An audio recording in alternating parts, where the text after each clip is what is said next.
राधा राधा राधा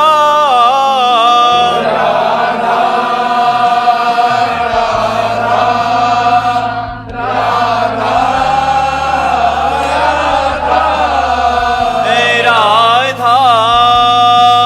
राधा राधा राधा राधा राधा राधा राधा राधा राधा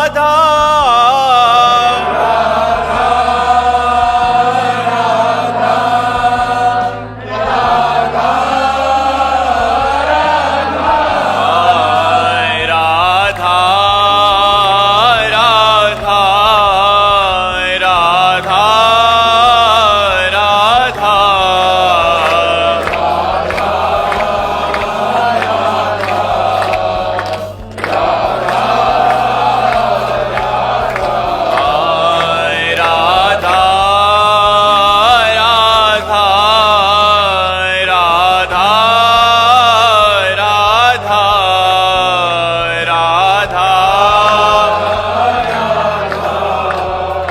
राधा राधा राधा श्री राधा वल्लभ लाल की, समस्त संत हरि भक्तन की, श्री वृंदावन धाम की, सद्गुरुदेव भगवान की। सत्यम गुप्ता जी। राधे राधे राधे महाराज जी। महाराज जी, अगर इस संसार में वैभव, यश और प्रसिद्धि प्राप्त करनी हो तो महाराज जी प्रसिद्धि और वैभव कैसे प्राप्त करें? काहे को लोकप्रिय विष खाना चाहते हो? विष काहे को मांग के खाना चाहते हो? तुम इसे अच्छा समझते हो क्या? वैभव, प्रतिष्ठा, मान, यश, ये सब नरक ले जाने वाला है बच्चा। सम्मानम कल्याति घोर गर्लमनी चापमानो सुधा। ये बहुत भूल कर रहे हो जो तुम मांग रहे हो। जहर मत खाओ, सम्मान जहर है, यश कीर्ति जहर है, ज्यादा रुपया हो जाएगा, बुद्धि भ्रष्ट कर देगा। लोकप्रिय होना चाहते हैं? अरे लोकप्रिय होना सबसे खतरनाक, सबसे खतरनाक। लोकप्रिय होना बहुत खतरनाक बात है बच्चा। आपको अच्छा लगता है क्या? हाँ महाराज जी, लोकप्रिय भी हो जाए, भगवान भी मिल जाए। ऐसा नहीं होता है, ऐसा नहीं होता है। दक्षिण चलोगे तो बाएं की यात्रा तय नहीं होगी। नाम जपते पे तो हो जाएगा ना। नाम जप से तो हो जाएगा, नाम जप से। नाम जपते रह रहे हैं निरंतर। बस नाम पकड़ो, जो होना सो हो जाएगा। फिर तो बिस्तरे सब जग विमल कीरति साधु संगति ना टरे। फिर तो विस्तार हो जाएगा कीर्ति का भगवान के नाम जपने से। ऐसे ऐसे महापुरुष हुए, लोक वैभव भी रहा और भगवान भी मिल गए। पर नाम जप करो। हाँ, नाम जप करो, ये बात तुम्हारी सही है। हाँ महाराज जी, दुकान पे भी कोई आता है ना मेरी, तो 1 मिनट लोगों, बस कोई भी ग्राहक आता है, उससे कहता हूँ पैसे कम है ना, कोई नहीं, तू राधा राधा जप, बस उसके बदले तू राधा राधा जपता रहे। हर किसी को यही बोलता हूँ, बस राधा राधा जप। हाँ तो बढ़िया है, इससे मंगल हो जाएगा। पर तुमने मांगा तो क्या मांगा यार? वो थोड़ा अच्छा लगता है ना देखने में, सब भागते हैं पीछे पीछे, सब आते हैं। जैसे आप निकलते हैं तो कैसे गुरु जी बनना चाहते? हमें तो यार भगवान कभी न दे। मनोज जिंदल जी। राधे राधे महाराज जी। महाराज जी, मैं 20 सालों से शराब ड्रिंक कर रहा था, आपकी कृपा से सब छोड़ दिया। अभी नित्य मंगल गान पाठ करता हूँ महाराज जी। मेरे इस पाठ करने से बट मेरे को लगता है कि 20 साल से लगातार पाप किए हैं, तो मतलब अभी जो कर रहा हूँ उससे ठीक हो जाएगा? हाँ बिल्कुल ठीक हो जाएगा। जैसे रुई का पहाड़ है, एक दिया सलाई काफी है। एक दिया सलाई लगाई, वो भस्म हो गया ना। अरे जी, जब पाठ करता हूँ ना तो इतना ध्यान नहीं लगता बात। कोई बात नहीं, बस करता रहता हूँ ये। कोई बात। और नाम जब भी करते रहिए।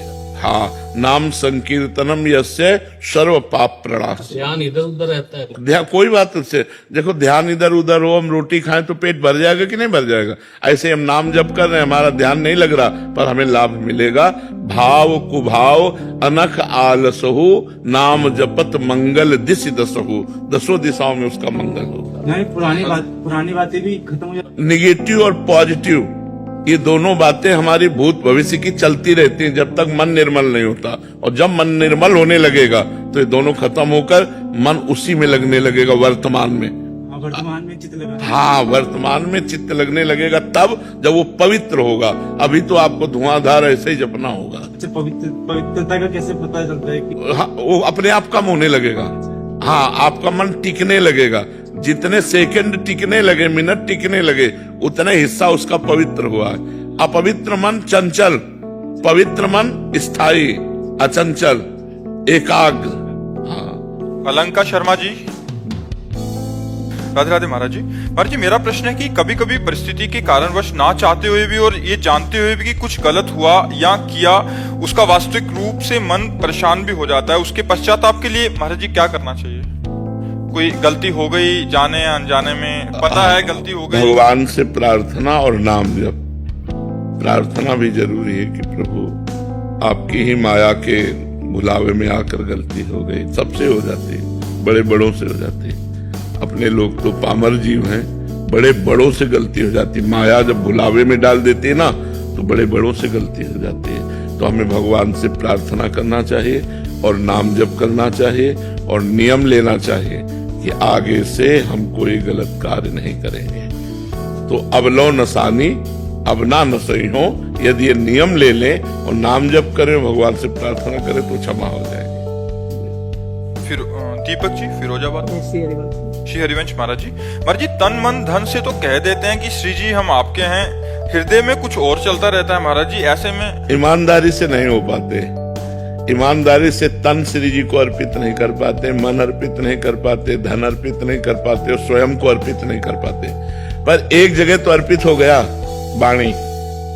एक अंग शुरू हुआ ना। हमारा मन नहीं अर्पित है, तन नहीं अर्पित है, हृदय से अर्पित नहीं, लेकिन वाणी तो अर्पित हो गई कि हे नाथ मैं आपकी शरण में हूं। अब यही बार बार चिंतन करोगे तो गले से नीचे उतरेगा, तो हृदय में पहुंच जाएगा और हृदय से आने लगेगा प्रभु मैं जैसा हूं आपका हूं, और हृदय से फैल जाएगा शरीर में। अब शरीर से वही चिंतन करते हुए क्रियाएं होंगी जो धर्म युक्त हैं। पाप युक्त क्रियाएं शरणागत से नहीं होती। अगर होती है तो कहीं अभिमान है, कहीं शरणागति में कमी है, कोई भगवान लीला करके उसके अभिमान को नष्ट करना चाहते हैं। नहीं, शरणागत से पाप कर्म नहीं होता। तो गुरु जी जैसे नाम भी चल लिया है और श्री जी से मन तन से बोलते हैं, पर अंदर जब विषय चिंतन चलता है निज तो वो, हाँ, वो यही जलन उसे भस्म कर देगी। यही जलन उस विषय चिंतन को भस्म कर देगी। लेकिन लॉन्ग टाइम तक नाम जपना होगा, दीर्घ काल तक, बहुत लंबे समय तक, तब ठीक हो जाएगा। जन्म जन्मांतरों के हमारे हृदय दोष भरे हुए हैं, वो ऐसे 2-4 माला से नहीं जाने वाले। किरण जी। श्री हरिवंश महाराज जी, आपके चरणों में कोटि कोटि प्रणाम। महाराज जी, आपके एवं सत्संग की कृपा प्रसाद से ये ज्ञात हुआ कि अंतःकरण की मलिनता एवं देहाभिमान गलित हुए बिना प्रिया प्रीतम की प्राप्ति संभव नहीं है। ये दोनों ही गुरु चरणों में समर्पित हुए बिना संभव नहीं है। क्या गुरुदेव भगवान देहाभिमान मिटाने के लिए कोई विधान करते हैं अथवा हेतु की कृपा से इससे बलात् गुरुदेव के चरणों में? दोनों कभी कभी देहाभिमान गलित करने के लिए विधान भी करते हैं, जो प्रतिकूल विधान होता है। आसपास से घेर करके अहंकार को चकनाचूर कर देते हैं। और कभी कभी ज्ञान के द्वारा, जैसा अधिकारी देखा, ज्ञान के द्वारा उपदेश देकर अज्ञान का नाश करके देहाभिमान गलित कर देते हैं। पर उपदेश तभी या प्रतिकूलता तभी साधक सह सकता है जब साधना करता होगा। जैसा गुरुदेव बोल रहे हैं वैसी साधना होगी। मन वचन कर्म से गुरुदेव की आज्ञा के अनुसार चलने वाले पर ही प्रयोग होगा। अगर वो मन वचन कर्म से आज्ञा का पालन नहीं करता तो सही नहीं पाएगा, भाग जाओगे। जरा सी प्रतिकूलता हुई तो आप भाग खड़े होगे। और अगर आप परमार्थ के पथिक हो तो आपको लगेगा कि है प्रतिकूल बात लेकिन कोई मंगल विधान है। आगे चलकर पता चल जाएगा क्या मंगल, क्योंकि अहंकार पर चोट पड़ना बहुत। अब जैसे सभा में खड़े होकर के आपको अपमानित किया और निकल जा, आपको लगेगा गलती कोई नहीं है, मतलब बेमतलब। अब उस समय आपको ये लगना चाहिए कि कोई न कोई अपराध है, कोई न कोई पाप है जिसका मार्जन किया जा रहा है, और निकल कर बाहर खड़े। और कल फिर आ गए बिना बुलाए, क्यों आ गया? महाराज जी ठौर नहीं आपके सिवा। तब समझ में आया कि अब अहंकार गलित हो गया। पक्का साधक जो आज्ञा पर प्राण समर्पित कर दे तब अहंकार गलित होता है। अहंकार बहुत सूक्ष्म होता है, अंदर अहंकार नहीं, ये भी अहंकार बड़ा सूक्ष्म अहंकार होता है।